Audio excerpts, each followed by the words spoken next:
Tundu Lissu ameweza kufikishwa mahakamani leo pasina taarifa yoyote, na mambo mazito yameweza kuibuka ndani ya mahakama Dar es Salaam, na majaji wameweza kutoa uamuzi huu mzito ambao umewashtua wafuasi wa Chadema na Watanzania kwa ujumla. Je, ni nini ambacho kimetokea leo mahakamani kuanzia Tundu Lissu kupelekwa bila taarifa hadi uamuzi wa mahakama?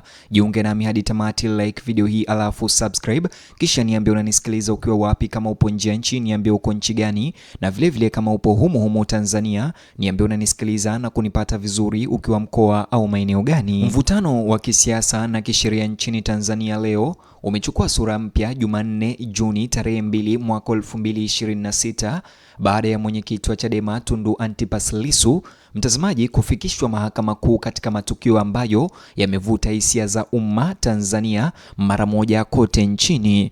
Kutokea kwa kiongozi huyo wa upinzani Tundu Lissu katika mahakama kuu Dar es Salaam kumekuwa mojawapo ya matukio ya kisiasa yaliyojadiliwa sana leo, huku wafuasi, waangalizi wa kisiasa na wataalamu wa sheria na wananchi wakifuatilia kwa karibu kila jambo lililokuwa likiendelea ndani ya mahakama Dar es Salaam.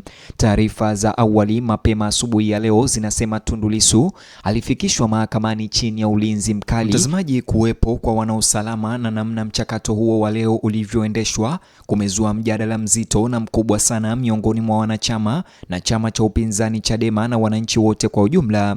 Baadaye viongozi kadhaa wa Chadema wamedai kuwa hawakupata taarifa rasmi kuambiwa ama taarifa rasmi za awali kuhusu kuhamishwa ama kusafirishwa kwa mwenyekiti wao mahakamani kutoka gereza la Ukonga. Madai hayo yamezua mjadala haraka kuhusu taratibu zilizofuatwa na iwapo wadau wote husika walikuwa wamepewa taarifa za kutosha kabla ya shauri hilo kufanyika. Katikati ya suala hilo kulikuwa na mzozo wa kisheria unaohusisha Chadema na masuala ambayo yameendelea kuzua mijadala ndani ya duru za kisiasa na kisheria. Mwenendo wa mahakama hiyo ulijikita kwenye maombi yaliyowasilishwa na Tundu Lissu kutaka kuunganishwa rasmi katika kesi inayoendelea kuhusishwa na mgogoro huo. Hata hivyo, katika uamuzi uliowashangaza watazamaji wengi ndani ya mahakama Dar es Salaam, mahakama kuu hiyo ya Dar es Salaam imetupilia mbali maombi ya Tundu Lissu ambayo alikuwa ameyafikisha ndani ya mahakama hiyo. Kwa mujibu wa maelezo ya leo yaliyotolewa mahakamani baada ya uamuzi huo wa majaji, mahakama hiyo ya Dar es Salaam iliamua kwamba maombi hayo ya Tundu Lissu hayana msingi tena wa kisheria wa kuendelea kwa sababu ya hali ya kesi kuu inayohusiana na ombi hilo. Uamuzi huo ulikomesha maombi hayo na kufungua sura mpya katika vita vya kisheria vinavyoendelea. Najua unajiuliza ni kesi gani hii ambayo ilikuwa ikiendelea huko mahakamani Dar es Salaam. Ni kujuze tu, hii haikuwa kesi ya uhaini ya Tundu Lissu. Hii ilikuwa kesi ya mgawanyo wa mali kati ya Chadema huko bara na Chadema Zanzibari.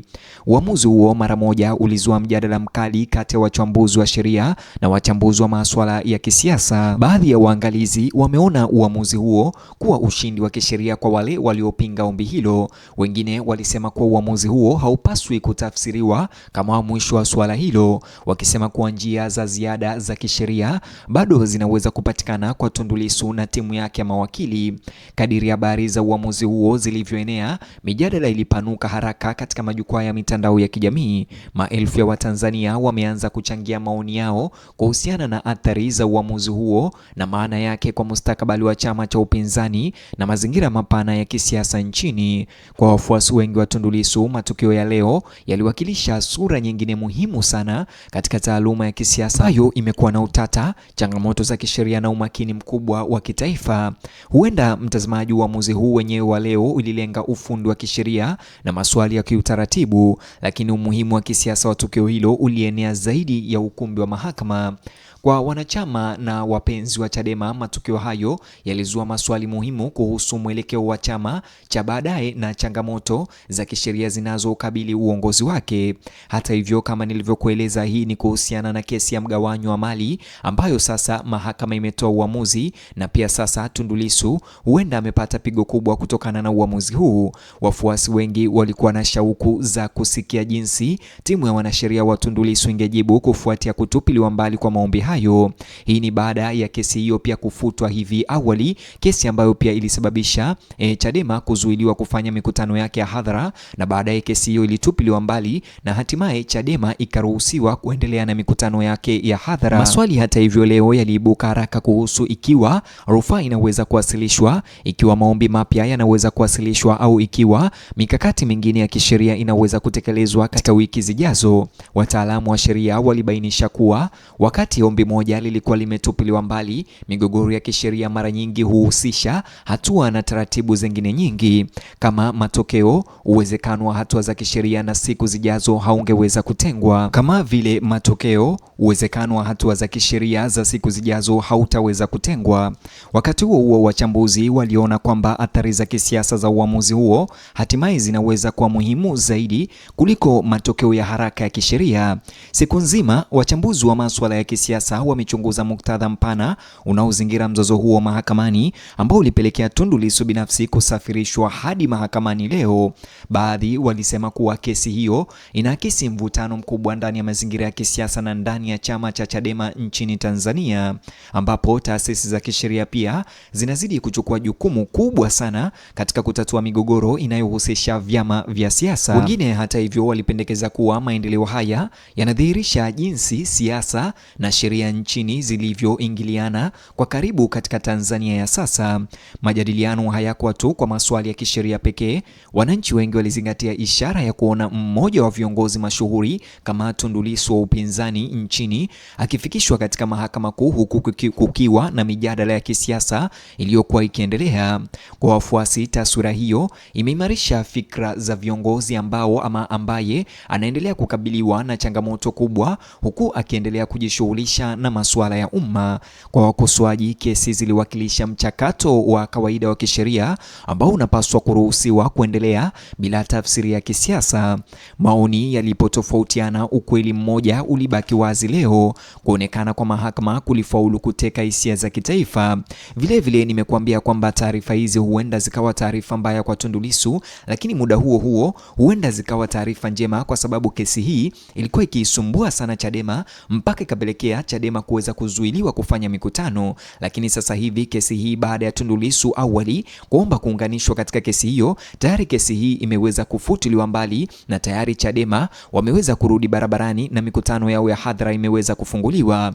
Licha ya Tundu Lissu kuweza kuzuiliwa katika kesi hii, sasa pia vile Chadema imepata ushindi ndani ya mzuio huo. Katika majukwaa ya mitandao ya kijamii, mijadala ya redio, mabaraza ya mitandaoni na mikusanyiko ya kisiasa, uamuzi huu umekuwa mada kuu ya mazungumzo sasa hivi. Baadhi ya wananchi walionyesha wasiwasi wao kuhusu uamuzi huo, wakiuliza unaweza kuwa kumaanisha nini kwa siasa za upinzani kusonga au siku za mbele. Wengine walisisitiza umuhimu wa kuheshimu maamuzi ya mahakama bila kujali itikadi za kisiasa. Wakati huo huo, umakini ulizidi kuelekezwa kwa uongozi wa Chadema siku ya leo. Waangalizi wametaka kujua kama maafisa wa chama watatoa jibu la kina na jinsi walivyonuia kushughulikia maendeleo ya hivi punde. Wafuasi wengi wametarajia kuwa chama kingewasilisha haraka hatua zake zinazofuata ili kuwatuliza wanachama na kufafanua msimamo wake wa kisheria. Wachambuzi wa masuala ya kisiasa walibainisha kuwa nyakati za kutokuwa na uhakika mara nyingi hujaribu nguvu na umoja wa mashirika ya kisiasa. Matokeo yake, mwitikio wa uongozi wa Chadema katika siku zijazo unaweza kuwa na jukumu muhimu katika kuunda mitazamo ya umma. Hii ni YouTube channel yetu mpya ya habari kama tu ile ya Simulizi Media. Kwa hivyo like video hii, subscribe na ubonyeze alama ya kengele. Huku pia tutakuwa tunakuandalia taarifa kama hizi kumhusu Tundu Lissu na mambo mengine ya kisiasa nchini Tanzania. Hivyo ukisubscribe na kubonyeza alama hiyo ya kengele, utakuwa wa kwanza kila siku kupokea habari zetu.